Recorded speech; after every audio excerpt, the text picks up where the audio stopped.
Téléspectateurs d'ATV, bonsoir. Merci d'être au rendez-vous pour votre émission Antiepeya sur votre chaîne, bien sûr, ATV. Pacoté Sainte-Luce, au bourg, plus précisément à la rue Paul-Langevin, numéro 8, Mathieu. Pas oublier, il y a des histoires qui ne s'écrivent pas, mais qui se transmettent. Des histoires de femmes, de courage, de mains qui créent et de cœurs qui résistent. Aujourd'hui, nous partons à la rencontre de Marie-Jo, fleuriste, artiste, femme de transmission, mais surtout fille de Viviane Salomon. Alors, Viviane Salomon, peut-être que ça résonne en vous. Elle nous a quittés à l'âge de 96 ans, une vie entière à se battre, à créer, à nourrir, à aimer. Une femme parmi 15 enfants, et une militante tout simplement engagée pour les droits des femmes, ici même en Martinique. Rencontre, portrait avec sa fille ce soir, Marie-Jo. Marie-Jo, ça en fait. Ah, non, bien. Ça va. Non, bien, tout bonnement. Très content en tout cas d'être avec toi ce soir pour cette émission Antiepeya. Et très content, toi aussi. C'est un contentement partagé. Ah, super. Marie-Jo, parce que tout le monde te connaît sous Marie-Jo, mais ce n'est pas ton vrai nom ni prénom, n'est-ce pas? Alors, mon prénom, c'est Christiane. Je suis une épouse d'Onval, Ouais. donc les origines, c'est de Casse-Bulotte. Hein. Et en fait, je suis née Salomon, donc je suis lucéenne pure souche. Hein. Vous êtes comme ça, hein? Vous aimez bien revendiquer, hein? Oui. Les pures souches. Parlons de ta maman, Viviane Salomon. Qu'est-ce qu'elle t'a transmis au-delà des mots? Au-delà des mots, elle m'a transmis le courage. Maman, c'était une femme jock, hein, c'est une militante, comme tu l'as surligné tout à l'heure. C'était une battante, elle a eu 15 enfants, comme tu l'as relaté en amont, et nous sommes 12 là. Pour le moment, et j'espère pour longtemps. Et elle nous a transmis l'amour du travail. Elle a travaillé jusqu'à ses 96 ans, puisque elle vendait encore ses confitures, ses liqueurs. Et au bord de sa fenêtre, à la maison. Et pour elle, c'était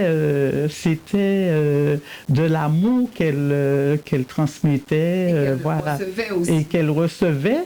Et elle a vendu ses liqueurs avec des personnes qui passaient, des personnes de passage, et quand eux, ils repassaient, ils venaient chercher, voilà. Bonne adresse. Voilà. Au bord de la fenêtre. Au bord de la avant. fenêtre, comme avant, voilà. Alors ça forge, je crois, quand on est issu d'une famille de 15 enfants.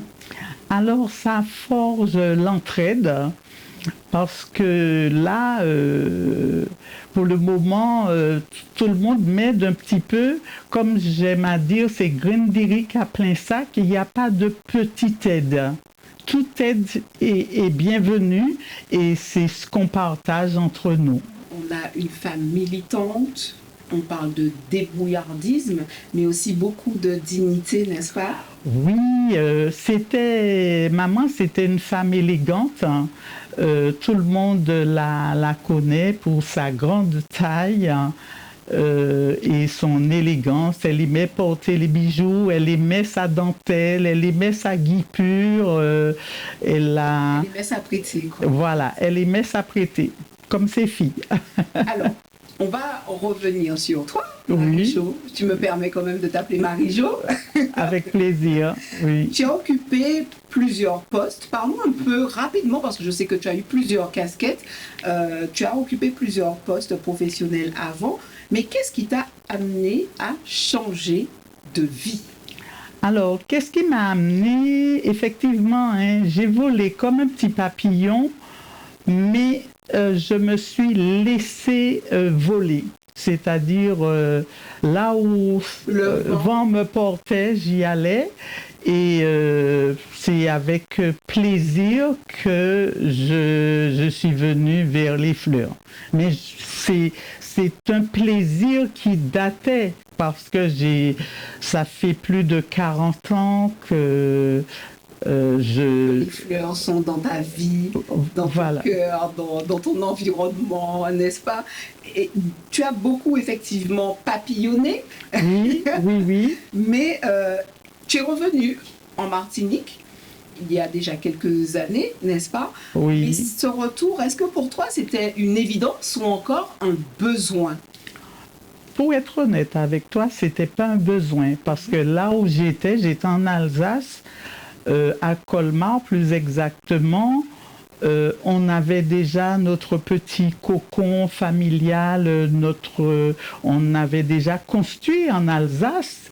Donc, pour moi, si je revenais au pays, c'était juste pour les vacances. D'accord. M'installer, avoir mon petit truc, pied à terre, juste pour faire l'aller-retour. Dans quelles circonstances, du coup, tu es revenu en Martinique? Alors, mon époux, qui a travaillé à la DDE, a demandé comme ça un jour une mutation parce qu'on était revenu pour le mariage d'une de mes sœurs en 95 et à son retour de la Martinique, il a demandé en 94, excuse-moi, et donc quand il est revenu, il a demandé une mutation et ça s'est fait tout de suite. Hein.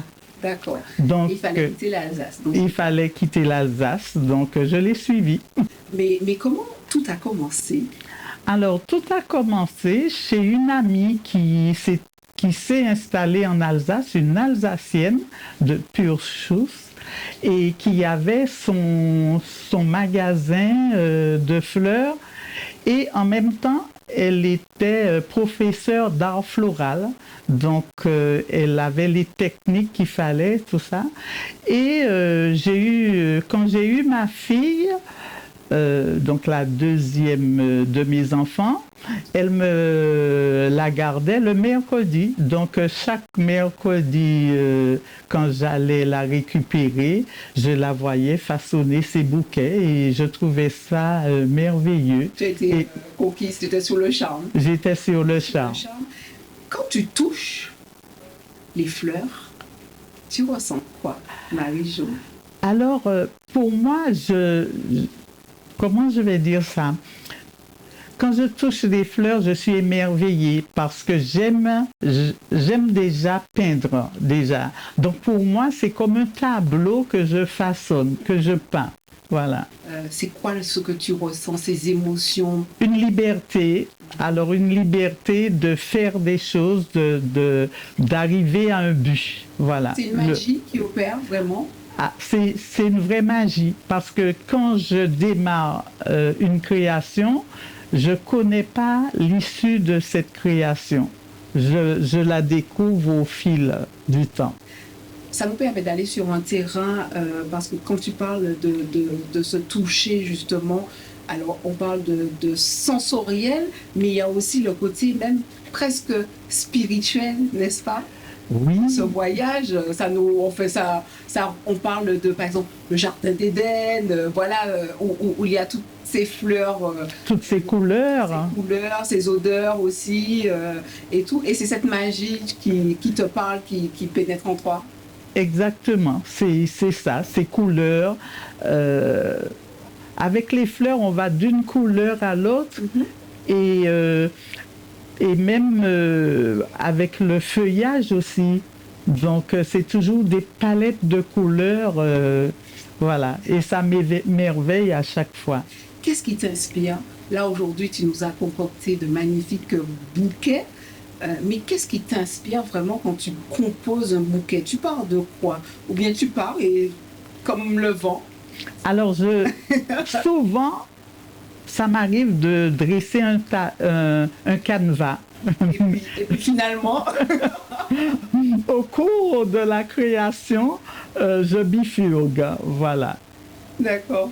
Je me laisse porter. Tu te laisses porter, tu te dis, ah non, finalement, ce ne sera pas comme ça, ce sera autrement. Et chaque bouquet, chaque création, il y a une histoire, il y a un lien, il y a quelque chose qui se passe à travers chaque bouquet. À travers chaque bouquet, il y a une histoire.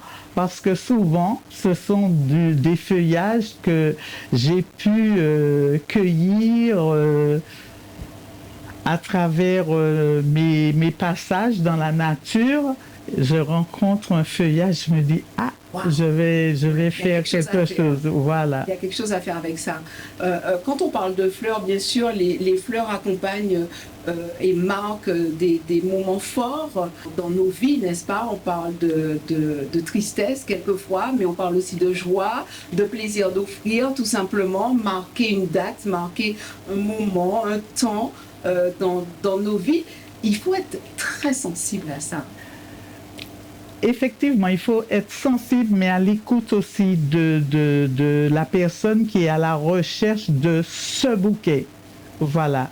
Et avec ce que la personne va m'expliquer, va me dire, je me permets de m'orienter vers cette création. Qu'est-ce qui t'émerveille quand tu partages un bouquet avec quelqu'un?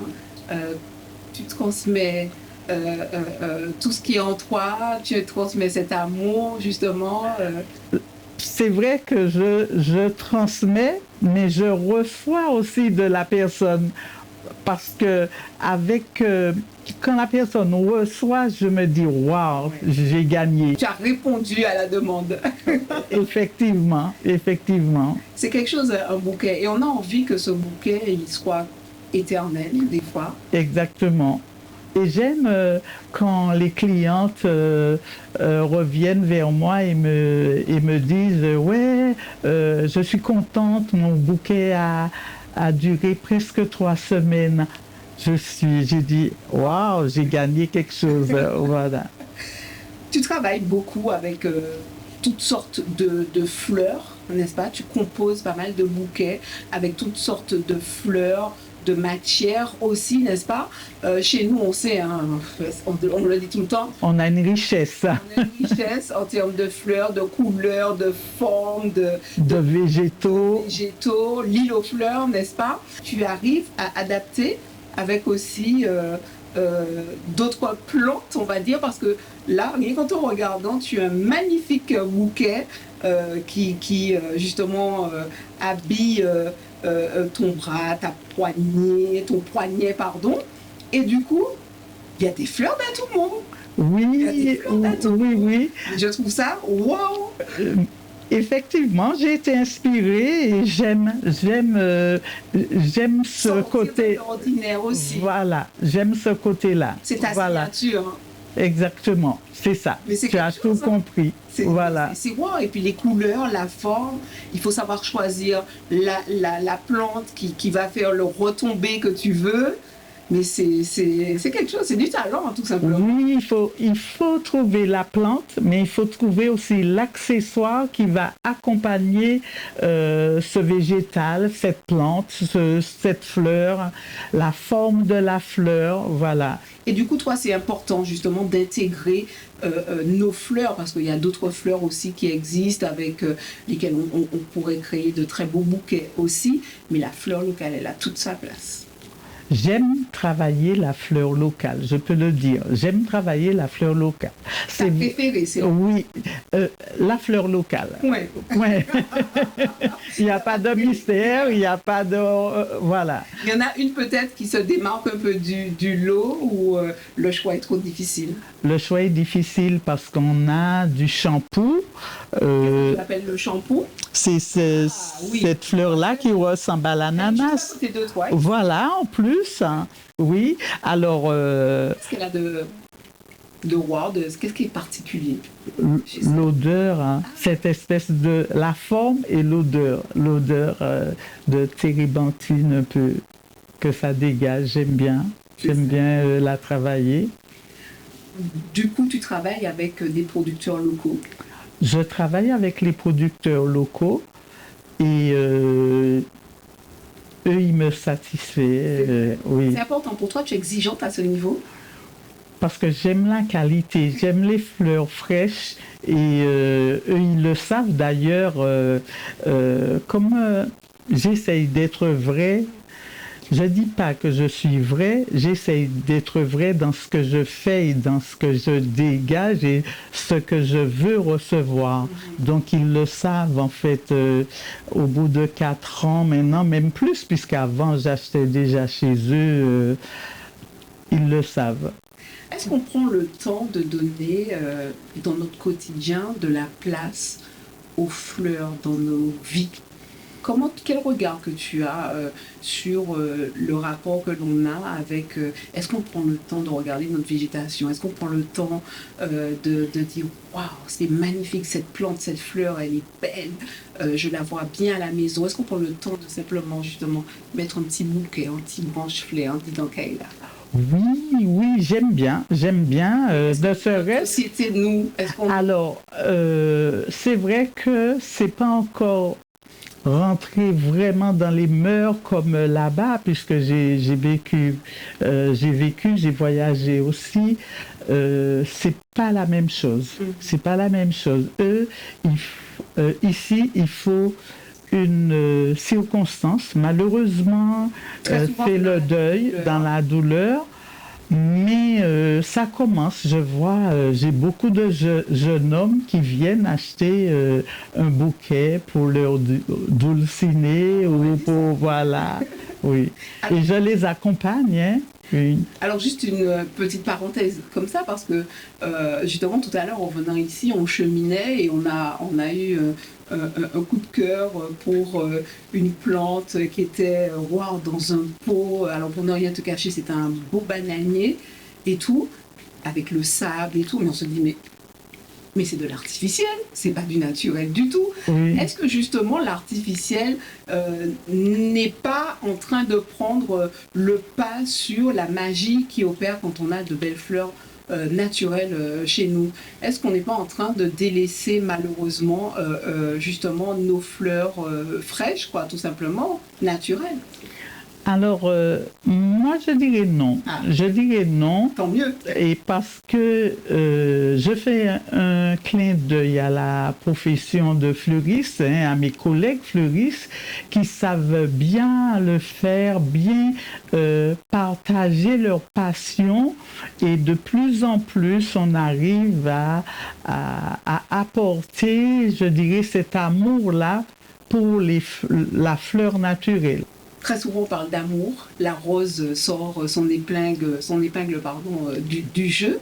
Est-ce que cette rose a encore cette magie qui opère? Est-ce que voilà, c'est une rose qui arrive toujours à conquérir et à charmer les cœurs?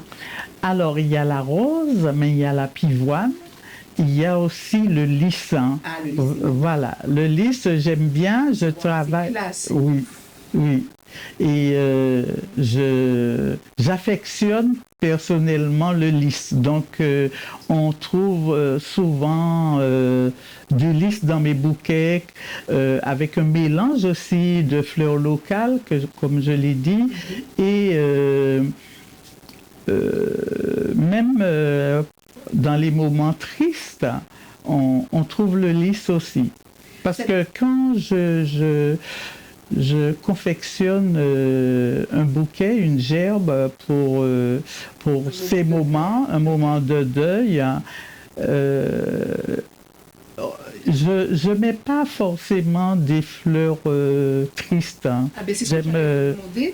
L'idée aussi, surtout, c'est que quand on est dans un moment de deuil comme ça et qu'on voit ces couleurs qui sont présentes, qui accompagnent ces personnes que l'on chérit tant, on a envie de justement que ça soit waouh, que ça sera beau et non pas des bouquets tristes. Voilà. Et du coup, toi, tu fais très attention à ça. Je fais très attention à ça.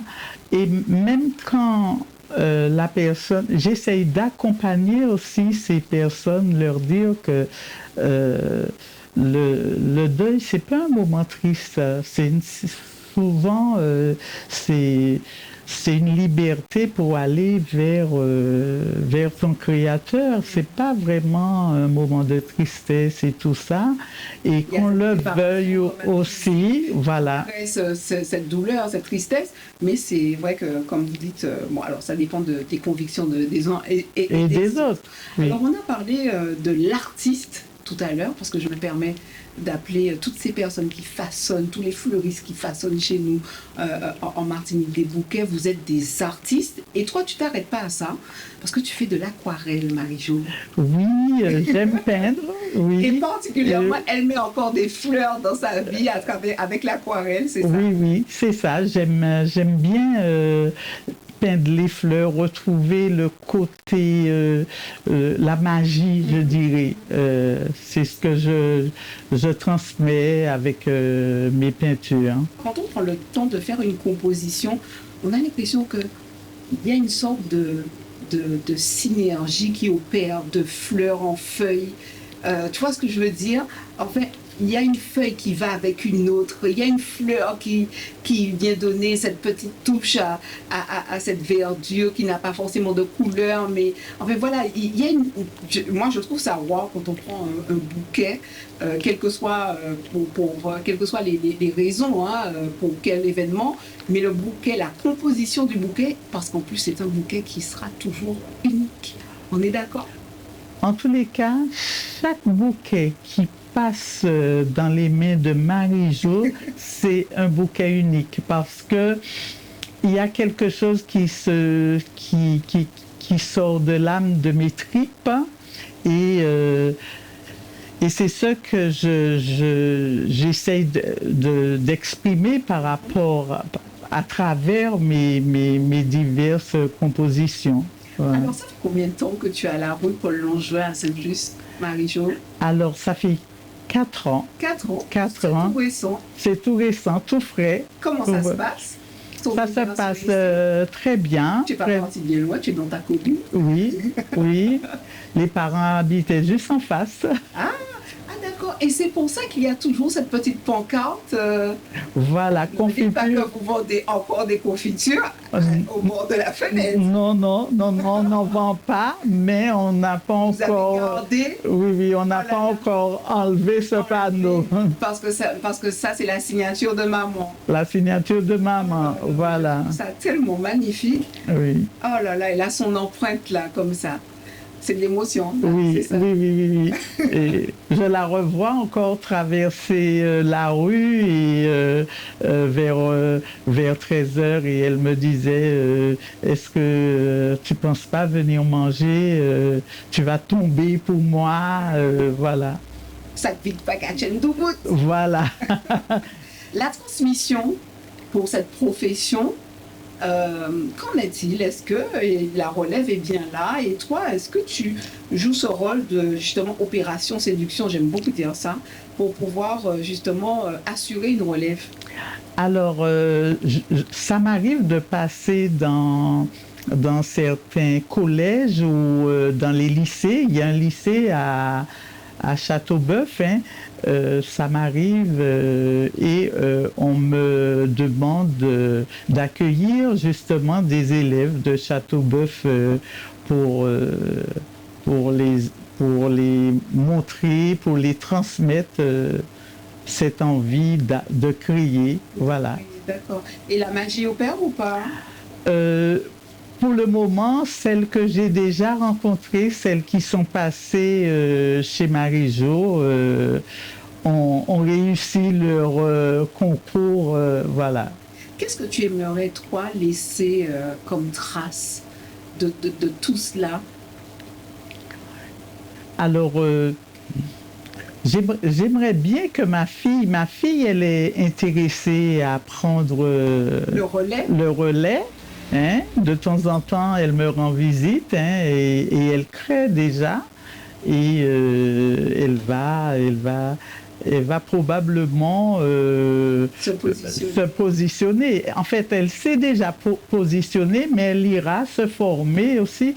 Parce que même moi, hein, je pars me former. Hein, Je ne sais pas si tu t'es rendu compte, il y a mes attestations sur Oui, le j'ai reçu un mur certain nombre. Oui, de... d'ailleurs, tu as décroché aussi un label qualité, Oui, n'est-ce pas? Ça date de combien de temps? ça date de 2 ans. 2 ans. Voilà, à peu près, oui. Bravo, c'est une belle reconnaissance, n'est-ce Oui. pas, du travail fourni. Qualité, accueil, service, voilà. Oui.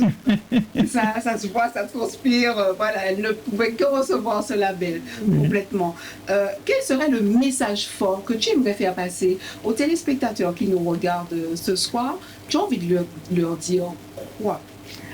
J'ai envie de leur dire d'aimer les fleurs de chez nous et de s'offrir des bouquets. Hein. Il y a bientôt le 1er mai qui arrive. Après, ça va être, on va emboîter la fête des mamans.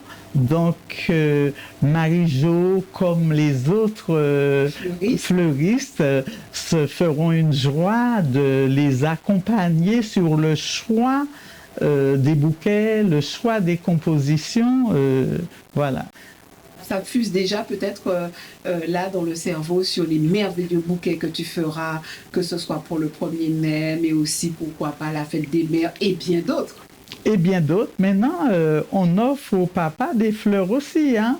Voilà. Vous voyez, monsieur, vous êtes comblé aussi en fleurs. Hein. Voilà. Oui. C'est ça. En tout cas, merci beaucoup, Marie-Jo, de nous avoir accordé ce moment pour cette émission Entier PIA. J'ai fait la connaissance d'une belle personne, de l'intérieur comme de l'extérieur. Merci pour cet accueil. Et puis continue justement à transmettre et à chouchouter et à valoriser surtout nos fleurs de chez nous, tout simplement, j'ai envie de dire les fleurs en Tchèpeïa, voilà, c'est ça. Voilà. Donc continue le travail que tu fais. Moi, je suis sûre que je vais repartir avec le bracelet qu'elle a là. Oui, je ne sais pas combien de temps il va durer, mais en tout cas, je crois qu'il est wow. En tout cas, merci Marie-Jo. Oui. Et puis voilà, merci de nous avoir ouvert un petit peu ton intimité, mais aussi un peu de toi, tout simplement, dans ta vie, mais aussi dans l'amour qui t'anime auprès de ces fleurs. On se revoit très bientôt, n'est-ce pas? À très bientôt, Régine. C'est un plaisir partagé et merci d'être passé voir Marie-Jo Fleur à Sainte-Luce, à 8 Paul Langevin. Merci beaucoup. C'est ainsi que s'achève votre émission en Tchèpeïa. Nous sommes en Tchè Sainte-Luce jeudi. On se retrouve très bientôt pour un autre sujet. Pas oublier, émission Tala. C'est à Zop. Et c'est Zop qui travaille.